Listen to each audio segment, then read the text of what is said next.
नमस्कार बच्चों, तो आज हम प्राणियों के वर्गीकरण पाठ में आगे का जो घटक है उसके बारे में देखने वाले हैं। आगे का जो प्राणी संघ है उसके बारे में देखने वाले हैं। तो इसमें है गोलकृमि।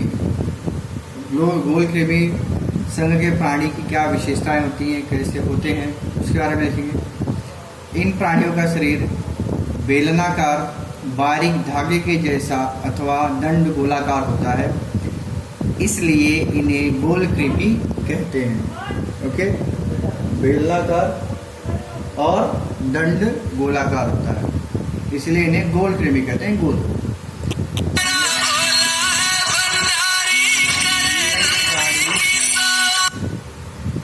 ये प्राणी स्वतंत्र जीवन यापन करने वाले अथवा अंतःपरपोषी होते हैं।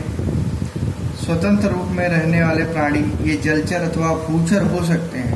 ओके, इन प्राणियों का शरीर त्रिजनन स्तरीय, मतलब इनके शरीर में 3 स्तर पाए जाते हैं।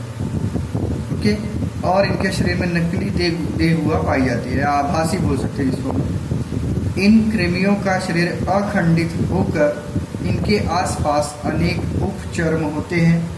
यह प्राणी एक लिंगी होते हैं। ओके, जिसके अंदर एक लिंग पाया जाता है। उदाहरण एस्करिस, फाइलेरिया, लोआ आदि। आंख का परजीवी होता है एस्करिस, पेट में पाया जाता है। बच्चों के आप देखे होंगे, दर्द होता है तो डॉक्टर दवा देते हैं। फाइलेरिया हाथी पांव का परजीवी। कभी कभी जिसको फाइलेरिया होता है तो उसका पांव क्या होता है, पूरा हाथी के पांव की जैसा सूज जाता है। तो ये उस संघ के प्राणी हैं। ओके, नेक्स्ट देखते हैं सखंड कृमि प्राणी संघ। अब आगे देखते हैं सखंड कृमि प्राणी संघ क्या होता है।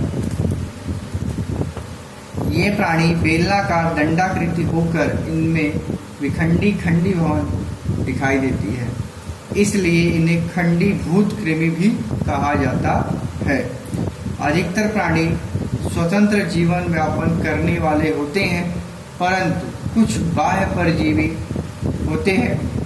स्वतंत्र रूप में रहने वाले प्राणी समुद्र में मीठे जल में पाए जाते हैं, या मीठे जल में पाए जाते हैं, और भूचर भी होते हैं। ये प्राणी त्रिजनन स्तरीय, जिसमें 3 स्तर पाए जाते हैं। किसमें? उनके शरीर में। ओके, उनके द्विपार्श्व सम्मिति वाले तथा सत्य देव गुहा वाले प्राणी होते हैं। द्विपार्श्व सम्मिति का प्रकार हमने देखा था, अरीय सम्मिति, पार्श्व सम्मिति, द्विपार्श्व सम्मिति। ओके, इस तरीके से। अब आगे देखते हैं हम लोग। इसमें संचलन हेतु दृढ़ रोम अथवा परापाद अथवा शूप जैसे अवयव होते हैं, छोटे छोटे एकदम, जो आपको दिखाई नहीं देंगे। ओके, और इनका शरीर विशिष्ट उपचर्म का बना होता है, विशिष्ट उपचर्म का बना होता है। ये प्राणी एक लिंगी अथवा उभयलिंगी होते हैं। एक लिंगी मतलब जिसमें एक लिंग ही पाया जाता है, और उसमें क्या होता है, उभयलिंगी होते हैं। ओके, तो ये बताया गया है। उदाहरण केचुआ, जोक और नेरिस। ओके, संधिपाद प्राणी संघ। नेक्स्ट देखते हैं।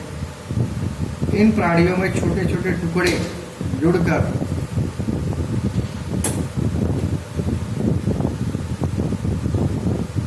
कुछ उपांगों का निर्माण होता है, इसलिए इन्हें संधिपाद प्राणी कहते हैं। पृथ्वी पर प्राणी जगत में इस संघ के प्राणियों की संख्या सबसे अधिक है, और इसलिए संधिपाद प्राणी संघ यह प्राणियों में सबसे बड़ा एवं जीवन संघर्ष में सभी प्रकार से सफल होने वाला संघ है। ये प्राणी गहरे समुद्र, उसी प्रकार सबसे ऊंचे पर्वत शिखर, ऐसे सभी प्रकार के अधिवासों में पाई जाती हैं।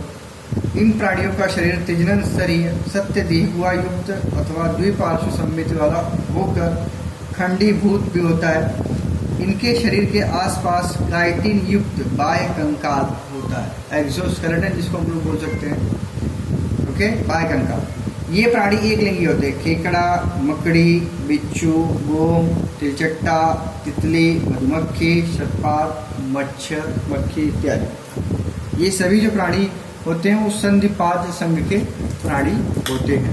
ये आपको इसमें बताया गया है। तो देखते हैं आगे हम लोग। यहाँ पर तितली, फिर यहाँ पर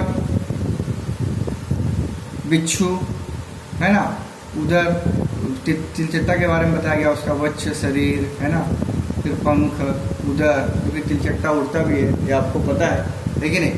तो इस तरीके से बताया गया है आपको। आगे मृदु कवचधारी प्राणी संघ देखते हैं। इन प्राणियों का शरीर नरम बुलबुले जैसा होता है, इसलिए उन्हें मृदु कवचधारी प्राणी कहते हैं। यह प्राणियों में दूसरा सबसे बड़ा संघ है। ठीक है, इस संघ के प्राणी प्रायः जलचर अथवा भूचर होते हैं। जलचर मृदु कवचधारी प्राणी ये प्रायः समुद्र में पाए जाते हैं, परंतु कुछ मीठे पानी में भी पाए जाते हैं। इनका शरीर त्रिजनन स्तरीय देह हुआ युक्त अखंडित और मृदु होता है। मुष्ट शंख जैसे प्राणियों के अतिरिक्त सभी का शरीर द्विपार्श्व सममिति वाला होता है और इनका शरीर सिर, पाद, उपांग और पाचन, अंतरंग, संहति ऐसे 3 भागों में विभाजित होता है। अंतरंग संहति प्रवाह इस कवच युक्त संरचना से आच्छादित होकर यह प्रावर अत्यंत कठोर कैल्शियम कार्बोनेट युक्त संरक्षक कवच से बना होता है जो संस्रावित होता है। कवच यह शरीर के चारों ओर अथवा शरीर में होता है, तो कुछ में यह नहीं भी होता है। जैसे एक लिंगी प्राणी, उदाहरण सीपी, मोती युक्त जो हम देखते हैं समुद्र में पाया जाता है, सीप, मुष्टि शंख जो पाया जाता है, या अष्टभुज ऑक्टोपस है कि नहीं, जो समुद्र में पाया जाता है।